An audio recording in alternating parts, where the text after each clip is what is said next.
meeting. I'll take a motion. So moved. Second. Any comments, changes, deletions, additions? You said the 20, which one are we doing? The 17. I have a correction on page 3. I think this is what I said, but it should read, Ms. Pettigene said that if we do not bid this, we should make absolutely sure it is a competitive price. Okay. On the July 17th meeting. Yep, page 3. The big paragraph there that starts off with Mr. Leclerc. It's in the middle of it. Okay. Same paragraph? Yep. With all due respect, Burke, I believe you act as staff to the pension subcommittee? I did not read the section you're talking about closely. Well, it reads, You are correct. but the first part of the sentence reads, Mr. also on the Leclerc, pension. also on the No, pension no. subcommittee. I think it should read staff, Yes, Support. staff support to, or Support. whatever, yeah. ex officio, whatever we are. I mean, just to clarify, we have 2 members from the Board of Finance, 2 members from the Board of Selectmen, 2 more members from the Board of Ed, and 2 of the members from the old subcommittee that are, so it's an eight-person committee with, With Mr. with Cook acting as chairman. yeah, but again, in a It's an staff role. administrative chair. In the Administrative staff chair. role. Right, Yeah. okay. Others? I had one question. At the bottom, under other business, it said, Mr. Askham said he's represented for the Board of Finance on the Business Development Committee. Is that the correct name of that committee? I don't know. Is it economic development? Or is it No. economic? I didn't think it was economic development, but, It's the business, can bring my file with what that official title is. okay, It's like the incentive committee, whatever, the business Oh, incentives. We're the ones, they have a representative from zoning, Board of Finance, okay. EDC on it, First Selectman. I'm not sure that's wrong. I Chamber. think Business Development Committee is... I think it might be the business, yeah. yeah, I think that's All right. right, well, we'll go with that then. Okay, we'll stick with that. Okay, any other changes? All those in favor say aye. Aye. Okay, those are approved.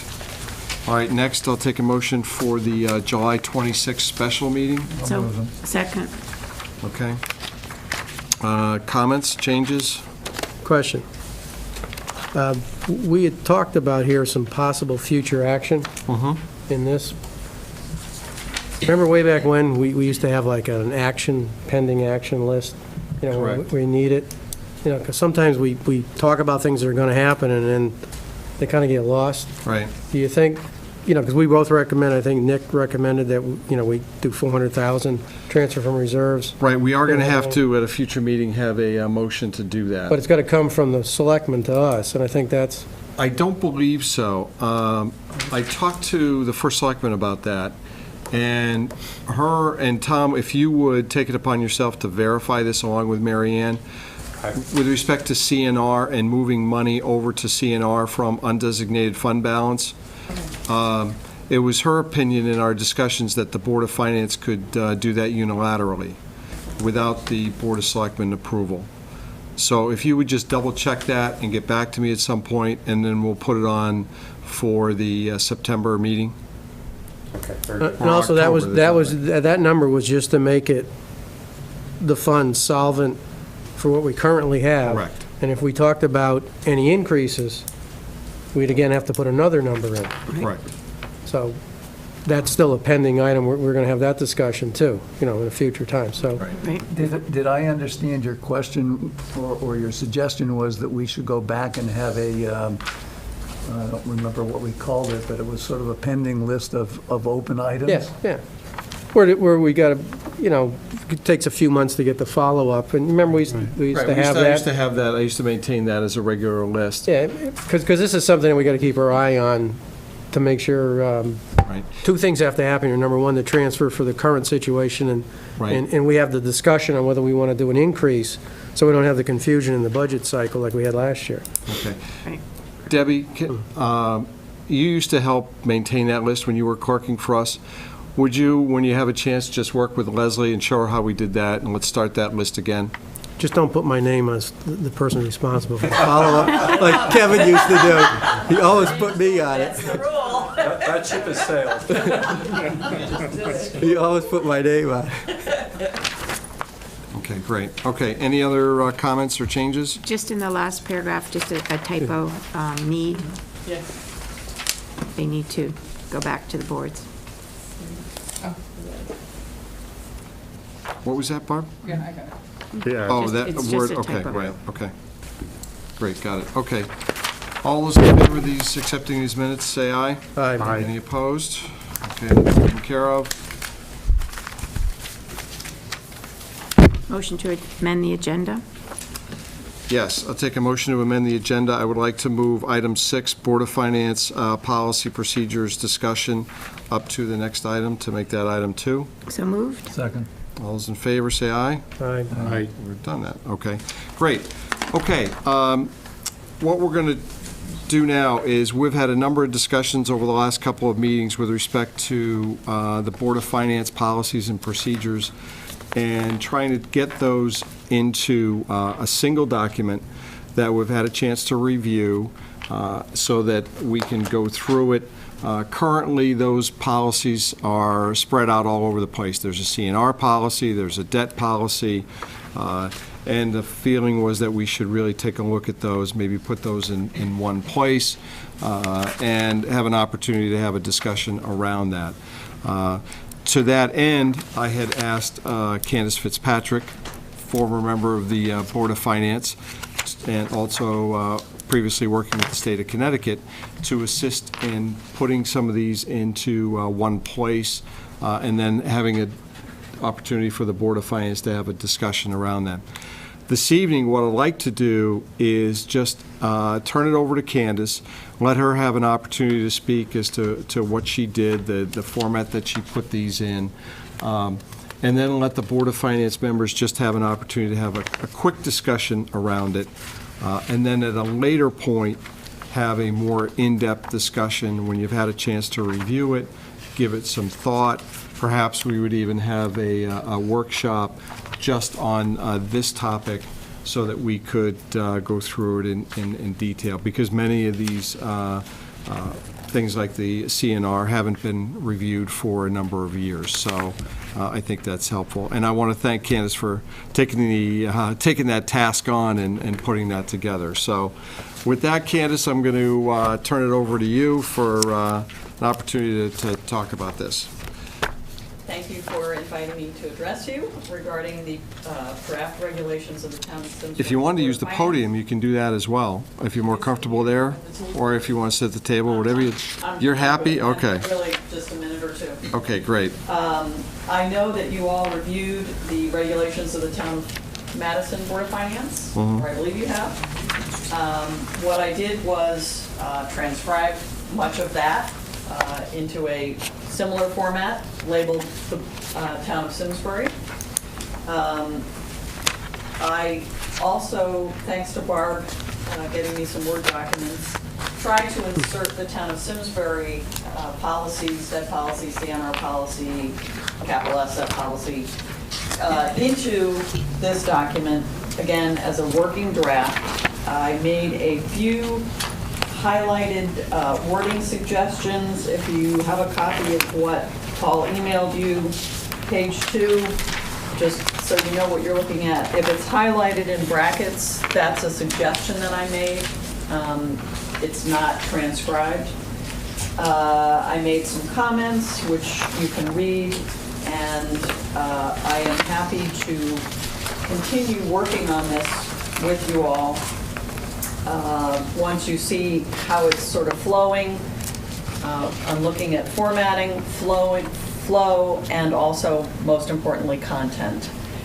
There are things that I retained from the town of Madison that I think are valuable, that will be valuable to the town of Simsbury. Section 1, for example, that talks about reviewing policies as part of this process. And also, I tried to synthesize parts of their document as we would use them without overstepping my role of writing anything else. So that is what I've done. As Paul said, you all will review it. I would be happy to receive comments.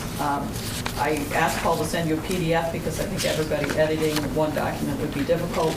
So if you make comments on the actual document I sent you, or in a memo with page numbers so that I can understand, I can synthesize everybody's input and work on the next draft. How granular did you get? I mean, as far as, I don't know, was Madison's or one of the towns, you know, some of the things we kind of do are not in a policy, but it's kind of like a procedure, like we do 10-year bonds.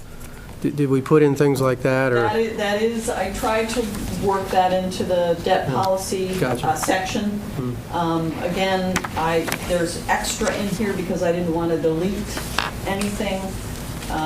So we need to have some conversation around how you want the policy to read. I mean, yeah, I mean, they had a good format in those other towns, so we're going to have a consistent format for reading the I policy. formatted all of the sections the way the town of Madison formatted them.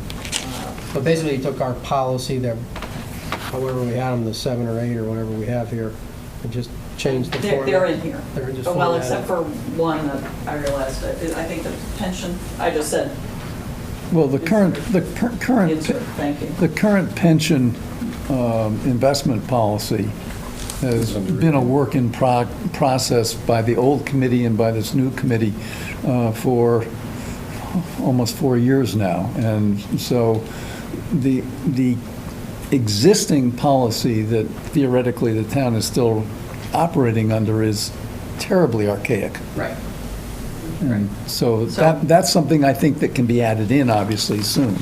Yes, yes. Because we're going to make changes. I think we'll get to a conclusion on that probably within the next couple of months. Yes. Great. Great. Candace, I have a question. Some of it's Sure. pink, and some of it's not pink. So And I'm so sorry, which are thank the you for asking that. existing and which are the new? So anything that is highlighted with a comment is direct, except for where it's completely lifted from the town of Simsbury policy, it's commented, that's why it's highlighted. What does brackets U3, U4, what does that mean? I'm looking on page 6. You know, I don't know why word track changes Oh, okay. inserts that U3, I don't know what that means, I'll be honest with you. I think that's just the way they keep track of the comments. So how can we tell, looking at this, which are the Simsbury's policies? Because I know some of them that aren't pink are all, like page 22, I'm pretty sure I recognize that one as being an existing Simsbury policy, and it's not pink. All right. What page on, Barb? 22?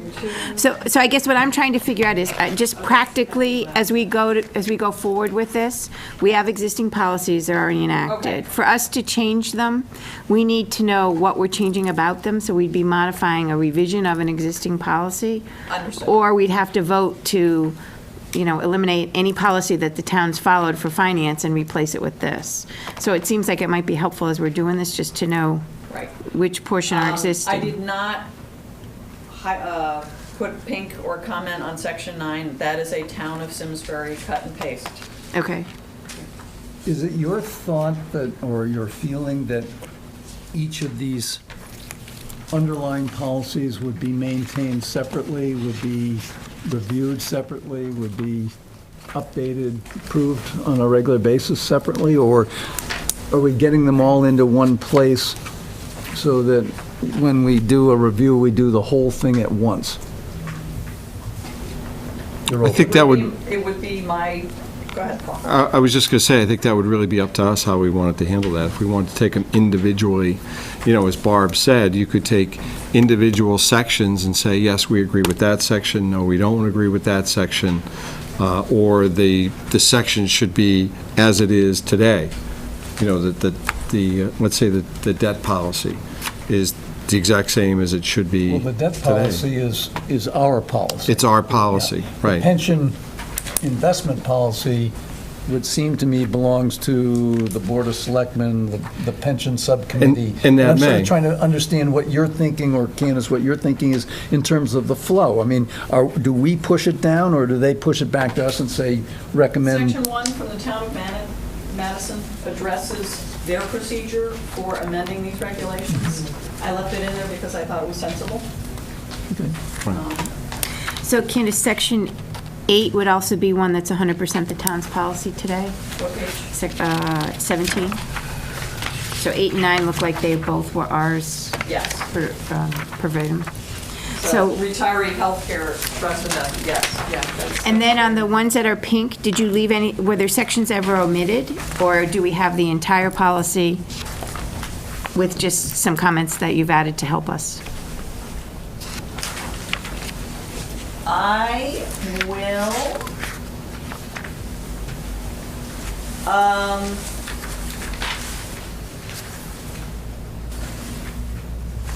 I'll have to review that. I'm almost certain that all of the policy is in there, and the non-pink Is the new stuff? is new stuff.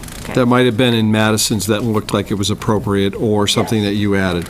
In other words, I noticed on a lot of these, there's things that's added, such as purpose, where it may not have been there before, or it may have been worded slightly differently. Correct. Right, okay. Okay, So great. section 3 then is a brand-new section. We didn't have an undesignated fund balance Correct, policy. correct. Well, we Well, informally, we kinda Informally, had- we do. We had one, we had a 10% guideline, that was our target. right, right. But this is more something that like Madison has that addresses that a little bit more clearly, Correct. and we should say, Can I ask you a does that question? make sense? Why Madison? Who did theirs? Are they, I don't know who did Madison, but Madison was one that I saw that I thought was fairly complete, well-written, in a logical order, that didn't get too heavily involved in what the charter provisions were of that town, because we have a charter. We don't need to rewrite the charter. Right. What we need to do is capture what the policies are of the board. So that's why I picked that one, and said, let's look at it this. seemed good when I looked, I was just curious why Madison, Yeah. That was the primary tool that I was given, so I used it as a basis for a start. Right. I And Madison was fairly recently put together, too. Yes. It wasn't one that was hanging on since, like 1960 or something. Hey, what's wrong with you? Barb, you're referring to things highlighted. I think you have a color copy. I think. I do, it's pretty. I don't know why you have Yellow. color. It must be the way you printed it out. It is. Ours are gray. But it says Well, I it's couldn't the follow gray. it was unless gonna I just- had color. No, that's okay. I just want to confirm it was the gray. Oh, you don't have to do it. Thank you. Very kind. Thank you. I'd like. I assumed it was the grade portion. I don't really want to There's get yellow in, too, though. get into this Oh. right now, but I think at some point, as we go along through this process, we're going to have to make a distinction between, I use the word guideline, and I keep hearing people talk about policy. I am concerned that if we, for example, in this undesignated fund balance, sections 3 here, said that, as you said, our policy is to keep an undesignated balance of 10%. That, to me, is restrictive, as opposed to providing guidance, which a guideline, I think, does. The same thing when we get over into the debt service policy. There's language here now that talks from about 5 to 7%, whereas for years that I've been sitting here, this has always been 7%. Well, it used to be 5 to 7 It may before we did the high well, school. may well have been, but it's always been a guideline, not a policy restriction. And that's clearly stated. Yeah. Right. That's a good point. And this is why I'd like to have you guys have an opportunity to review it. Let's set a separate meeting to discuss it, and then we can go from there. It's not like we don't have things already in place that serve as a guide for us, but, we do want to modernize it, so. So, Nick, not to be semantic, but we can, in our policy, establish guidelines Oh, I don't disagree. as part of the policy itself, so we can do both. But the good thing is we have everything in one spot, so if somebody wants to know, here it is. This is a broad brush That's the best starting thing. point. Please let me know how I can assist further. We appreciate it. One last question, Paul. Where does the document we have from Avon fit into all of this? Is this You just know, another example? It's just another example, and I looked at Avon, and Avon's, to me, looked more like our charter does. It's more procedural. It's more procedural. Yeah. And I felt that, we already have a charter, therefore, we didn't need to go through. I looked through their things here, and there weren't too many things that I thought needed to be pulled out. Did you go back to Brandon Robertson and ask him whether they have specific policies like we do on debt service and? They do have a debt policy, it is in here. It's actually part of it. It's part of this piece of paper. we Most of got, this is debt and investment. They have some, It actually looks similar to Simsbury's and to this one that we got here, so it is similar. Right. I looked at it myself. All right. Yeah, like their debt policy. It's right here. Candace, thank you. Candace, thank you so much. Appreciate it. Thanks. It's a lot of work. We'll be in Thank you. touch. Okay, bye. Okay, did you see this? That should be in your package, what you got. Yeah. from Debbie. Okay. All right, great. Can we talk about next steps? What do you want to do with this now? Sure, why don't you, go ahead. Paul suggested we have a workshop to That's what I think the next step should be, to really give the members an opportunity to look at it. Maybe we have a separate workshop, or I could put it on the agenda for September, for the next September meeting, whatever the members would like to do. I would think, perhaps, why don't we all review it, and I'll just put it on the agenda for the next meeting. But feel free, if you've got thoughts or anything else, just send them to me. And if you really feel we need a separate workshop, I could set that up relatively easily, and we can do that. I mean, the main thing is just look at the framework, there's a few key concepts in each policy, and we should just go over those, make sure everyone understands them.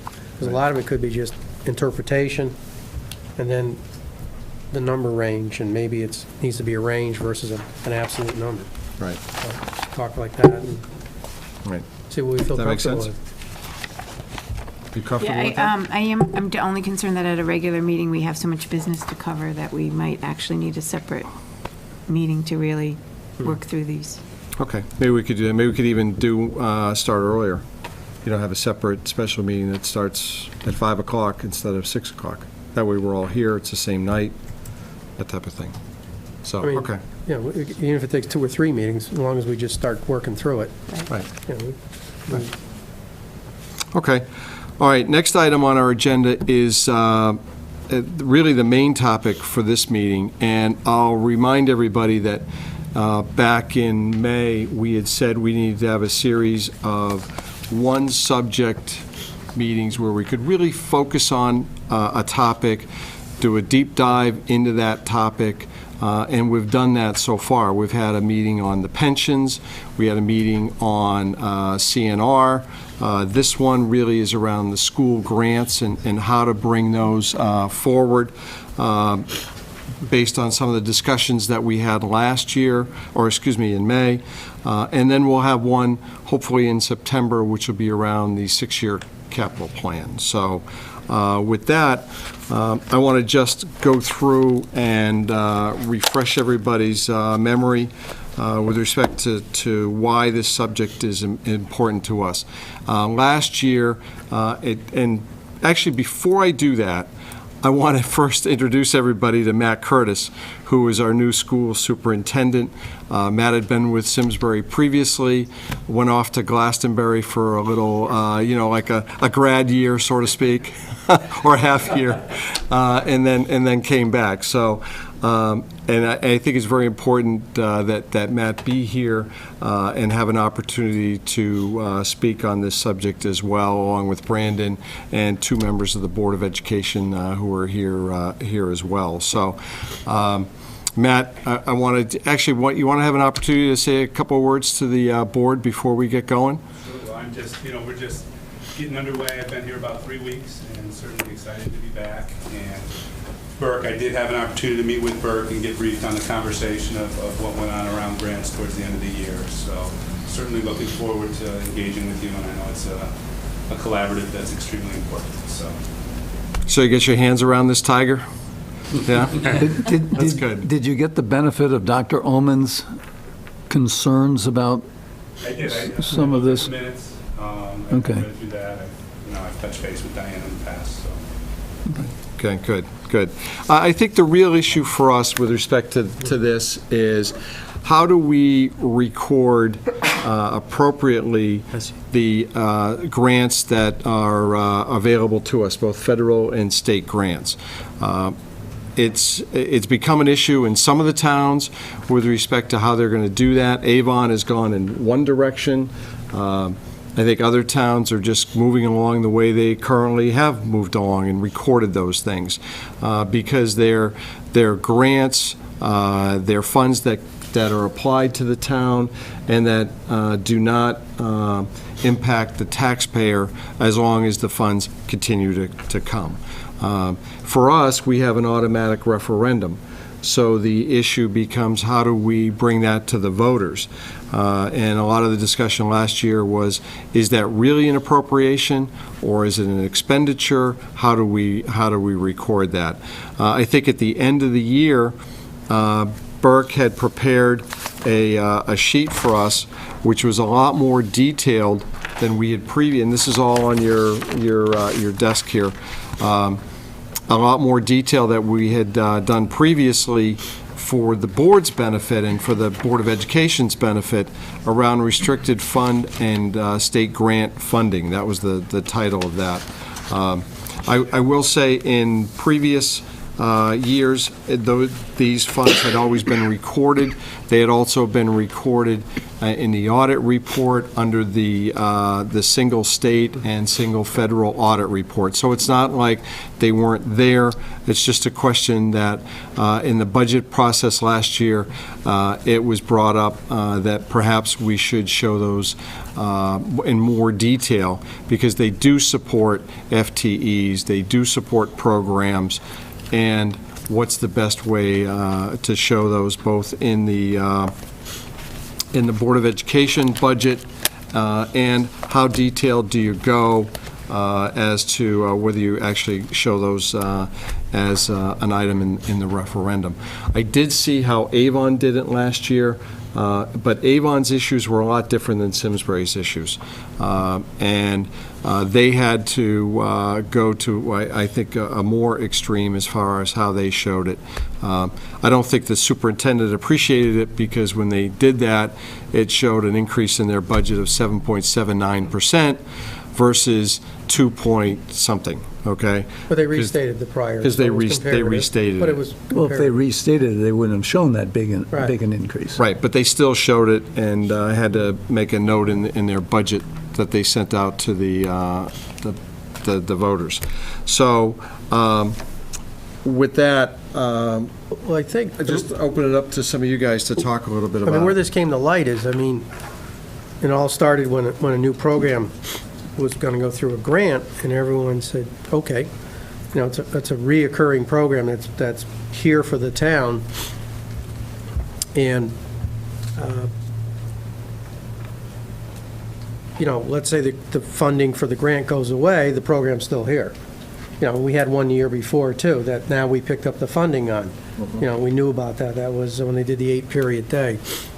A piece of that was funded through that special grant, and then we would have to absorb it in Federal this program, right? in this budget. And then a new one came about, and it was all-day kindergarten, or whatever came up. But, so then all of a sudden, people started asking, well, gee, how much do we have of this? And everyone thought we had, you know, insignificant amounts, when in reality, we have $3.2 million, which is roughly, what, 5% of the budget. So how do we show people what really is being spent on a system here? You know, and in here, and Burke did a great job, he showed us there's, man, you violate our firm policy on font size, because straining the eyes here. Because at our firm, I can't, for us old guys, I make them print at a certain Anything below size. 10 is not acceptable. So, Peter, you need to... I might. So it shows we have 26 FTEs, you know, off through grants outside of the regular budget. And the year before, we had 26, so there's, you know. So I guess some questions come to my mind is when we're given FTEs, you know, you show us how many FTEs we have between professional and non, are the grant FTEs in that or not? So now it's, you know, because the total dollars aren't, but the grant people are in there. So, you know, I guess we're trying to get a consistent pot of what does it really cost to run the schools? And, Yeah, Jeff? I was going to say, in fairness to you as well, because I know during the discussions, we were comparing the decrease in FTE count relative to student population enrollment. So if those FTE funded by grants are included, you're really not getting the kind of the credit, the full credit for that, I don't think, because some of these programs clearly are supplemental and unrelated to the population. I mean, obviously, the all-day kindergarten has an impact on the population because we're taking more of the Project Choice students. But the concern that I had, and Peter did a really good job, I think, capturing kind of the overall concern that various board members expressed, has to do with what actually goes to the voters. And to my mind, anyway, at least my understanding is that we send to the voters what's being appropriated, and grant monies are not an appropriation. I researched the statutes that our colleague had referenced, not here today, so I won't beat up on them, but they would be inapplicable to our spending grant monies that we've received. So my concern was that we shouldn't be sending that to a referendum.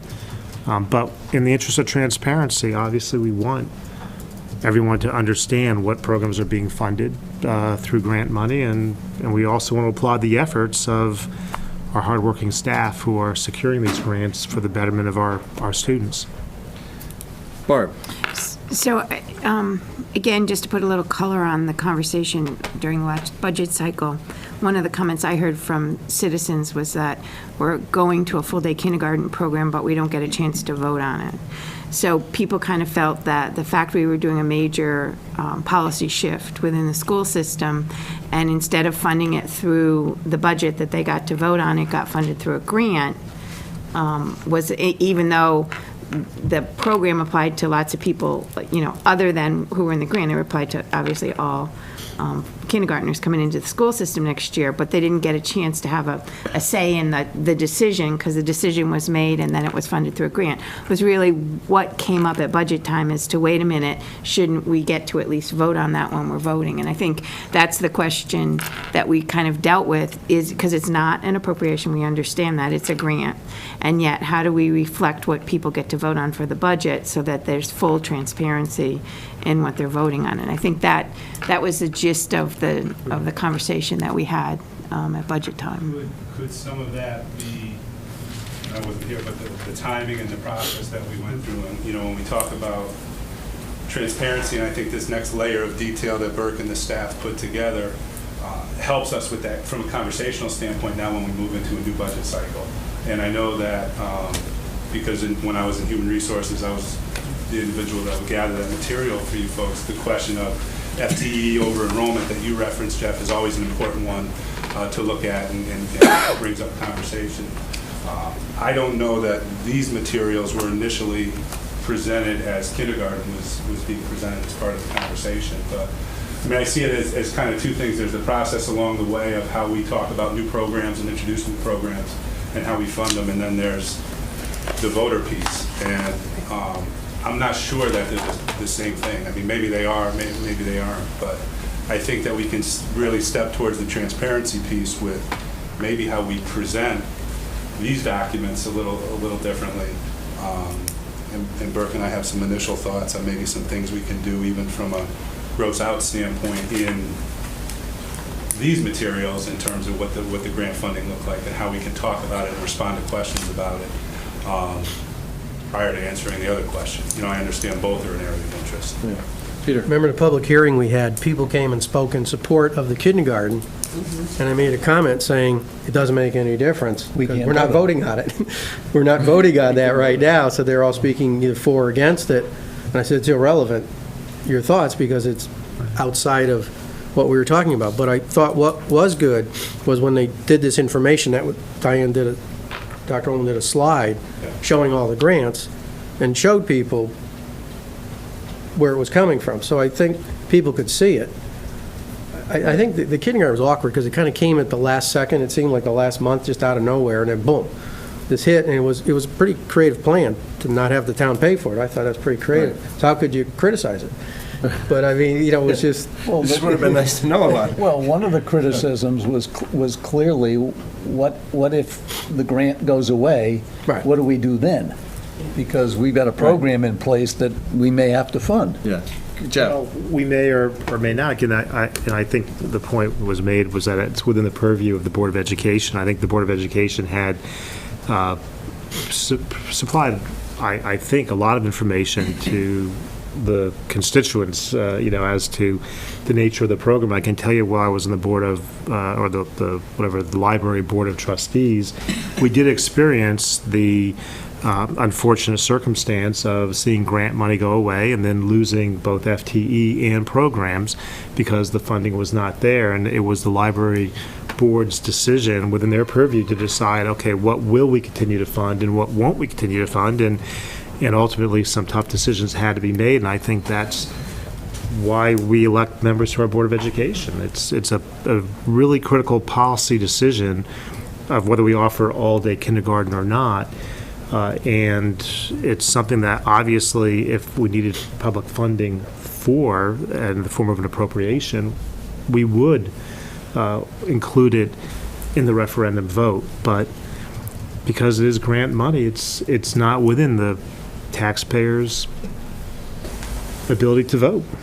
They can vote with their, I don't know, I guess because of the way we nominate our Board of Education members, maybe they can't vote at the ballot box, but they certainly can. They could certainly turn down the Board of Ed budget. Yeah. Or the Board of Selectmen budget, because they're there. Doesn't this go beyond? Yeah. Doesn't? I'll get to you in just 1 second, okay? Go ahead, Barb. So one more thing that I think was a little bit of an irony in how this happened is as we made a decision to accept X more choice students, the cost to educate a student in the town of Simsbury is far greater than the reimbursement cost for a choice student. And although by increasing the number, we got more for every student we currently had, so that's how the math worked for everybody. The fact is, Legislation increased the amount exactly, per student person, based on by, the percentage. exactly, by taking a higher number. Right. The reality is, we've just made a commitment for a significant number of students coming in, much more than we ever had, that we're going to have to fund more than half their education out of taxpayers' dollars in Simsbury, out of the budget for the next, through the whole, because usually when you start them, they come all the way through 12th grade. So that was all part of the conversation, too. It was sort of the irony that it's free kindergarten because we're getting it out of a program that is going to pay a little more of what it costs us to educate the kids, but nowhere near the cost of educating them. But because they're giving us a little more, we're going to use that money and gear it towards kindergarten. And I think it was all that conversation that caused everybody to say, wait a minute, that ought to be something that comes in front of voters. Now, Avon made the decision to do that, and they do put it in front of the voters. So obviously, it is a policy decision that can be made either way. I don't think there's anything that prohibits us from doing that. And I think that's part of the conversation today is what's the right policy for the town, and should this kind of thing go in front of voters when they look at the budget, or is it something that, the grants really don't belong in front of the voters, and if tomorrow, the grant goes away, then it will come in front of the voters.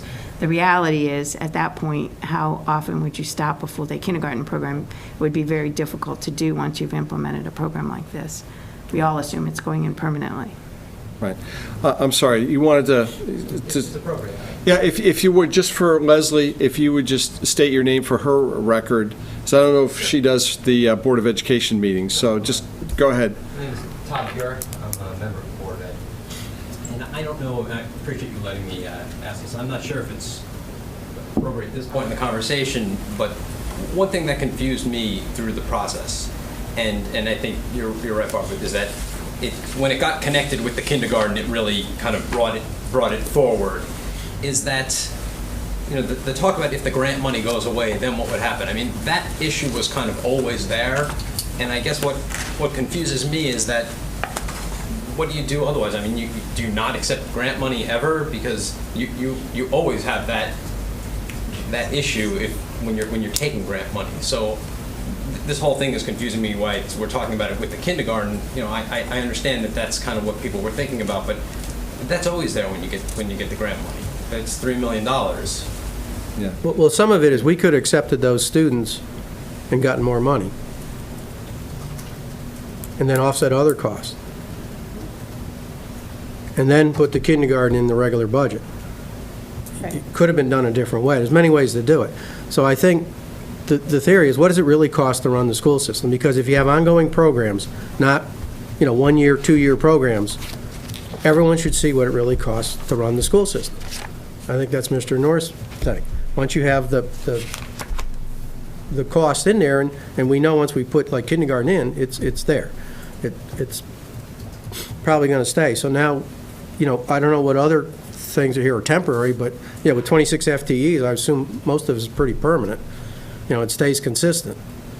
And we already had an example going in the last year budget cycle where we added in the 8th period, and it really wasn't in the budget. It was put over into grants, and then we had to absorb it the next year. You had in your budget. And, we knew we had declining enrollment, so that was the plan to absorb it in that way. So, the question comes up, will this ECS, let's say the legislatures, the state finally decides they're bankrupt, and they recognize their pension obligations like they should, and they realize that they have trouble, and then maybe they change numbers. What do we do then? And that's, so we still have the cost there. We're not getting the grant, so the net budget's going to be going up. The starting point starts different. I think we're all in agreement with Mr. Norris' comment that taxpayers ought to see the full costs of educating our kids. So I think that's a point where we all agree on it. It's a matter of how do we get that information out to the voters, and do they allow them an opportunity to vote? And as a practical matter, and looking at the Board of Finance guideline at Avon, I don't know how they accomplish this, in that you don't necessarily know all the sources of revenue when you go to referendum. And in fact, I think we're often getting grants throughout the course of the year. And so, I guess those would be the exceptions maybe under the policy, but I think, again, they were dealing with a very different issue that, fortunately, we've not had to deal with in Simsbury. And again, I just think we need to come to an agreement on how we get the information out to the voters. I would caution against our sending, whether we accept grant money to the voters. That would be Can I sway in here on one thing? I think there's two separate issues here. I think one issue is how the Board of Education recognizes their expenditures and revenues. That's one issue. And I think the second issue is what goes to the voters as far as the referendum language. Okay, because right now we talk about an appropriation. We talk for the Board of Ed and for the Board of Selectmen and debt. I'm reading through what Avon, their Board of Finance, what they adopted. And it says, beginning with the fiscal year 2012-2013 budget request, the Board of Finance requires that the Town Council and the Board of Education budget gross for all expenditures and all sources of revenue, subject only to such exceptions on a limited basis as may be deemed necessary and appropriate and agreed upon by the town and the Board of Education, financial stats subject to the Board of Finance approval. That last part gets a little fuzzy, but I think the issue there is, by this, I'm not sure what they sent to the voters for their referendum. But it's pretty clear they want to gross up. I think it's clear from a budgeting standpoint, but at the end of the day, what do they actually send on to their voters? Do they send on the actual amount that the taxpayers have to pony up? Or do they Well, I do think the that's total what appropriation? Jeff's point is, that's what we probably need to do, is we've got to keep separate needs to go to the voters by referendum as an appropriation. And if you want to show for information purposes, outside of the voting booth, Right. what the other additional dollars that are either being received or spent, I think that's the route that we've got to go. I'd go further with that. I mean, Avon's talking about all town funds. I mean, we're looking at a sheet here that's talking about just, Simsbury Public Schools, but the non-school grants would be included by Avon, and I think if we're going to gross up in some informational way, we need to do the same thing. I'm only concerned that we be, one, consistent, we be comprehensive, we be accurate, and that we, tell the full story. I think that's the transparency issue that we're talking about. I get into some problems just looking at this sheet that Burke put together. What would you, if you decided that you wanted to add these school funds to the appropriation or to the voting process, what would you take? The projected fiscal column that's here, or what's actually awarded? You wouldn't know what's actually awarded at the. Yeah, exactly. I mean, that was, I think, one of the concerns that Dr. Ullman had, was that you might not know. Grants are 2-year grants. Exactly. I mean, there's all sorts of complications here. You have a different carryover balance. Yeah. And when they drop off the next budget year, they're not recognized there, they're recognized somewhere else, that they're in your budget, but they're just going to have to be funded by taxpayer dollars. Paul, Right. Peter, what was the budget approved this past year? What was the number? I do have that. No, the Board of Ed. Right there, you got the book. Is that the book? Budget book? Yeah, this is the budget book. How much? 62,797,000 for the 11-12. 62 million, let's say 800 for just talk. No, for 2012-13, it was 63,716,000. Right. Okay, and That's the number you All said. right, I'm sorry. so if we, that's what got approved, and they have this whole detailed book, but we approved one number, 63 million to spend. Now, if you gross this up, you would add 3.2 million minus 3.2 million and still have 63,716,000 to approve. Now, if it went down, nobody's cutting that program, the grants, because they decide how they spend their money anyways. We don't, nobody can control how the Board of Ed spends their money, only the Board of Ed can. We can't, as Board of Finance, tell them what program. We can only control the bottom line. But remember, one of the issues that came up was, what if the projected grants are $3.2 million, and they actually get 3.4? And the voters have voted on the 3.2.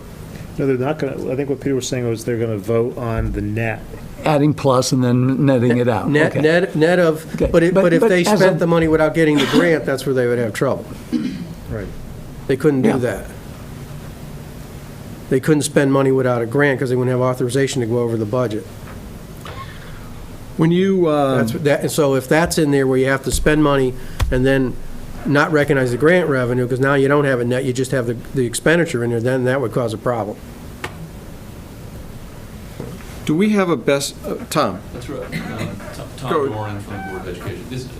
The point I was going to bring up, when Peter and I were at the audit meeting, just literally last week, the financial audit meeting, we asked Bloom Shapiro if they had a best practice for this exact scenario to kind of, that maybe we could kind of pull from, because I agree, this is a very cumbersome issue to try and do a very effective job. And I didn't get a, Peter, you were there, I didn't get a real crisp answer that there was one. They talked a little bit about what Avon struggled with in terms of updates, monthly updates, in terms of their budget process. And, I didn't get a real crisp answer, but I was hoping, and I'm still hoping, to be honest, that she'll come back to us with a. There's only, I know of about 2 towns that do this, at least did it, but every year things change. So I knew of about 2 towns. Some do it like Avon. I asked our municipal person in charge of our municipal group, and he showed me like a modified one another town did. I'm not sure the town, but it was down southwestern part of the state. But there's, it's not a common thing to do, grossing up. Paul, Go ahead, Nick. could we put together, I hope it would be a relatively simple exhibit of what we would have done last May if we had done this with the amount that we sent to, the voters for the Board of Ed, and then did this gross up, net out that Peter's talking about. And let's put together an exhibit that says, here's what we'd like to present to the voters to provide the transparency we're talking about, but also make it clear that what they're going to vote on is the number that went through. So that would the sort of be referendum. in the budget transmittal letter that goes out to the voters annually. Something like that, yeah. Because there is a budget letter that goes out that the Board of Selectmen and the Board of Education put out. And we could work on modifying, mocking up. Right. I think you need to change the pink sheet, what I call the pink sheet, because it's always been in the budget pink. And then a backup. You have color? A backup. Yeah, I got color. Don't you have color? Sorry, Ricky doesn't get color. No, no. You're really good. I'm really confused. And a more detailed page around what the grants are as well.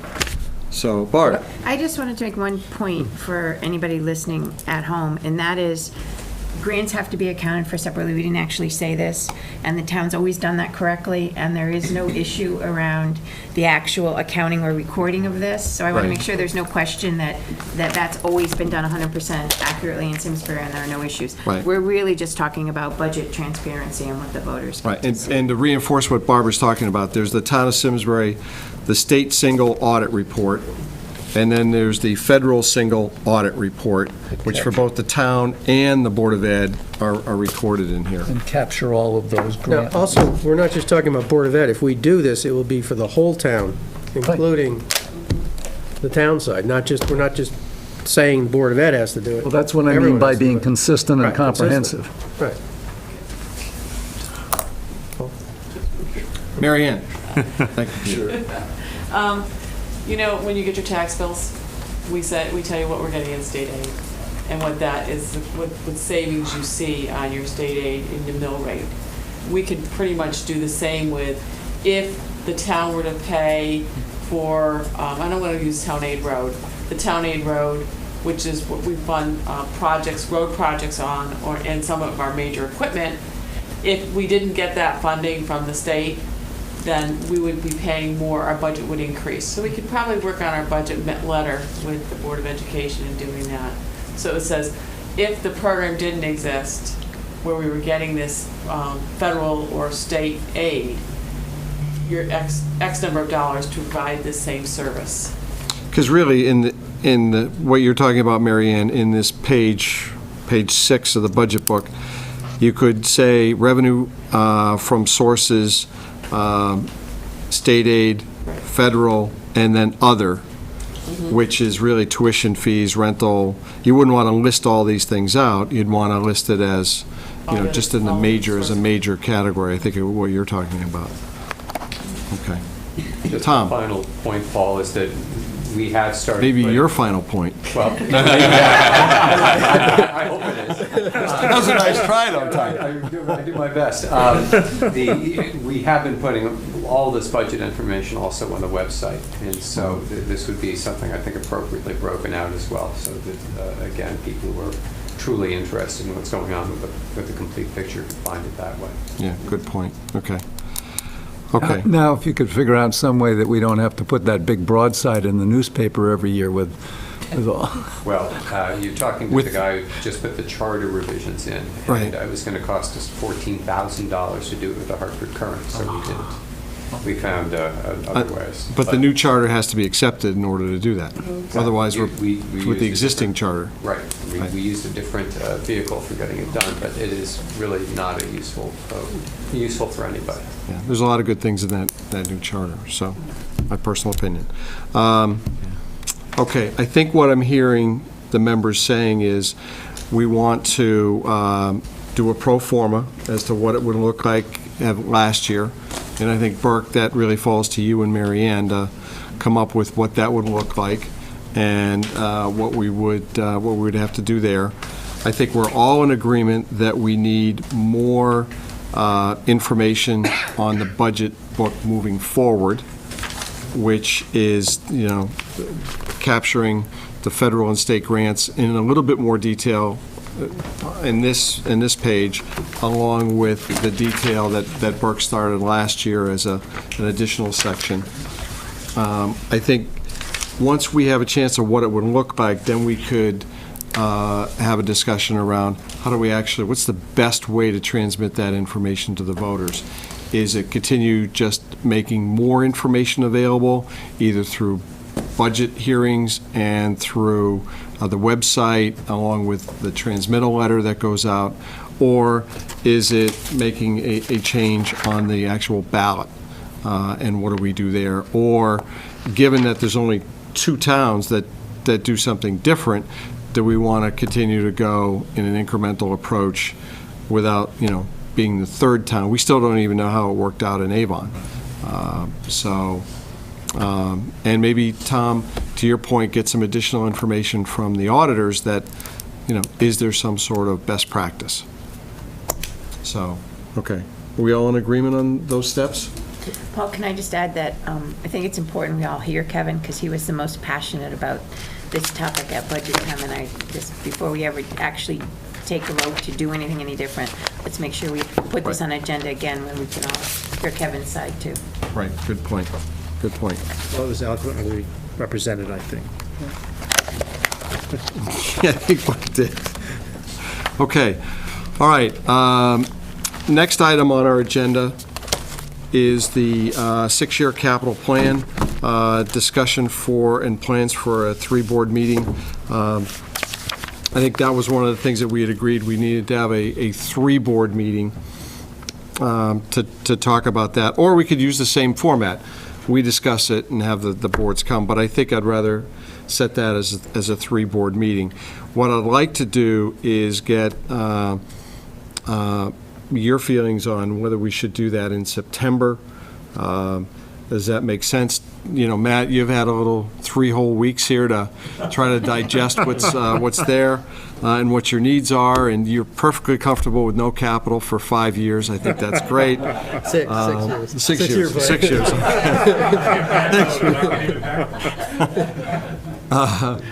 And do that. So, are you guys comfortable with me talking to Lydia and Mary about trying to set up a 3-board? Yeah. Definitely. Okay, all right, we'll do Yeah, that. it's better to start now than sooner the better. Right. Okay, next item on our agenda is an auditor meeting update, a preliminary meeting. Mary Ann is the finance director. Do you want to just give us a quick overview of that, and then Tom and Peter comment on that, perhaps? We met with the Blue Shapiro last Thursday, correct? Tuesday. 14th. Last Tuesday. And we went over, we've already started the preliminary audit, by the way. They've already been in and done some of their field work. So we're behind the 8 bar. The preliminary meeting should have been before, but we had it after due to timing schedules for everybody. Basically, we're ahead of schedule this year. And the staff in my office and staff upstairs in Burke's office have been working diligently. The auditors are not seeing many issues going on. There were 3 comments in the management letter this past year. And one of the comments has been on our end, in the finance office, we purchased a new software program for fixed assets inventories. We have a fixed assets policy that, for some unknown reason, the audit firm didn't think that it was. It is our policy. It is the policy of the town of Simsbury. And both boards have to comply with it.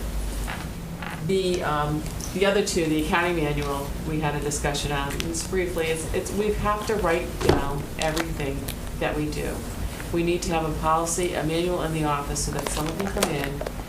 If something should happen, if you got very ill or you left the position, someone can come in and take over and do your job. And that's basically where the auditor firm is asking us to do that. And both Burke and I had institutional knowledge walk out the door last year. So we do need that to move forward. We have worked on things that we both worked on, but we do need to start putting this in writing. So I'm going to be asking my staff to actually write down what they do, because this is how you put this policy together. And that will be a work in progress. We have to start that. The other policy is the positive pay program. I am working with the bank. For some unknown reason, there was a filtering going on that I didn't see an email back to me from May. They're getting new pricing for us. This is going to cost the town money. But in the long run, from what I've been hearing from colleagues in other cities and towns, and I can profess to this even in Mass, it does work. Because when you do a positive pay program and you match the vendor with the check and the dollar amount off of our computer system to the bank, the file, you will catch if there's a problem. And, or if, like, let's say, I just recently read, somebody was issuing checks to a vendor from a prior year. The vendor was, let's say it was the John Smith Company. The person was going in, lifting the information and changing the John Smith Company, which is a vendor that you actually have, to their name, and then doing the transaction in the system. And it was a nonprofit. They lost $400,000 because it was their accountant that was doing it, was taking the money. They had hired an outside accountant. So there were 3 issues, Mary Ann, that from last year's Right. that we had. You mentioned the positive pay system, the capital asset reporting, and the accounting procedures manual. And Okay, we so those are the 3 that you guys started off the discussion with as to where we were. Right. Right, okay. And we are working on 2 of the 3 right now, and we will start working on the next. Okay. All right, thank you. Also, Peter. there was something else in the state single audit, there was on the STEEP grant. We had a problem with the way we did. They not comply with requirements regarding reporting that are applicable to its STEEP program. I believe we've remedied that. Yes, we are, we send it out, and it's a 10-year, it's 10 years, and Mr. Zawitsky did call the Office of Policy Management, and he asked him, could he just send out his 10-year plan right away? And they told him no. He goes, I'm going to have to leave this very detailed instructions. And it's only, when I talked to him, he said to me that not all STEEP grants require the 10-year look back. He said, this particular one did, and that's the reason he didn't catch it.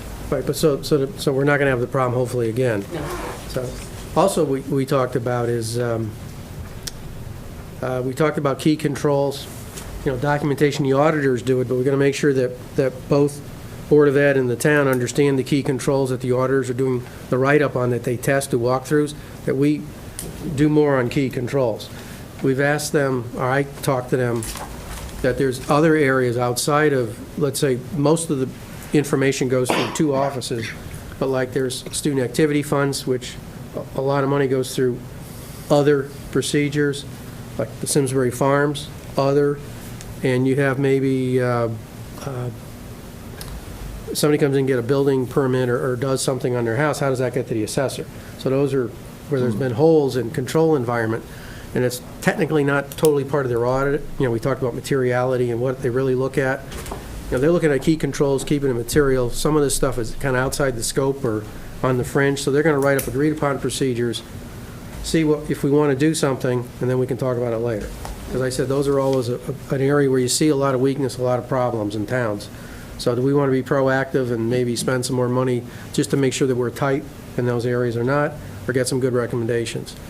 We also talked about the FEMA number on what they're going to require for documentation, and I think we understand what they're going to need. Oh, yeah. And We're hoping to have a letter. so the more writing we have on it, the better than somebody told me over the phone. Yeah. So that's what we need. So we talked about that, and we also talked about estimates, because, they got to judge our estimates, the pension number, that they feel comfortable with the estimates. And then we also met and had just a meeting with Tom and myself and the auditors, and just talked about the new personnel. That, we have new personnel, and we just, the 4 of us chatted, or the auditors and us chatted, so. Yeah, good. So that's what we did.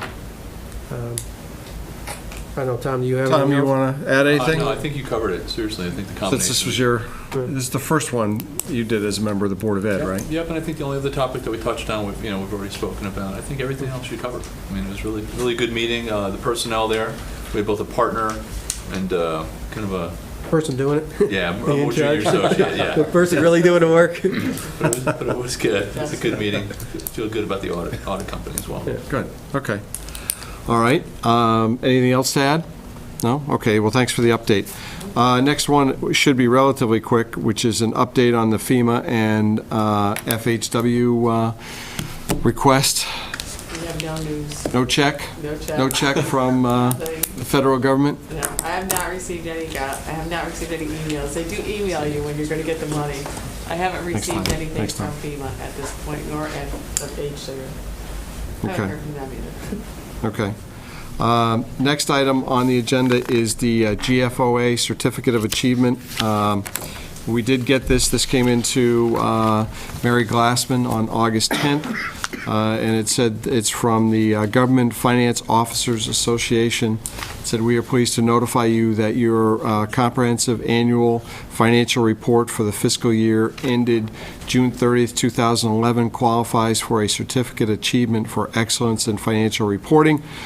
The Certificate of Achievement is in highest form of recognition in governmental accounting and financial reporting, and its attainment represents a significant accomplishment by a government and its management." The Certificate Achievement plaque will be shipped to Mary Ann Harris, Director of Finance and Treasurer, under a separate cover in a few weeks. So this is good. Congratulations to Mary Ann, the staff, and for the town of Simsbury. We've received this award a number of times over the years, and it's very good to see that has continued for the town of Simsbury. So that's certainly very good recognition. So I appreciate our continuation of that, so that's good. And also, because I was new last year, Debbie Sweeney and our temporary, Maggie Bailey, who is now a permanent employee of the office, really did all the hard work on this, and they should be recognized. Because I did the MD&A and I did the transmittal, but they were the ones behind there. Oh, good job. Good job, Debbie, and good job to everyone else that supports. Terrific work. Okay, next item and final item on the agenda is the calendar year for 2013 and the meeting dates. I was looking through my calendar and had already started getting some meeting assignments on a business standpoint, and sure enough, the first one out of the gate is the January 15th meeting, which is a Board of Finance meeting that I believe is already on the calendar. What I'd like to do is we don't have to do this right now, but is see if the members would be willing if we would move that meeting to January 16th, which is the following day and a Wednesday.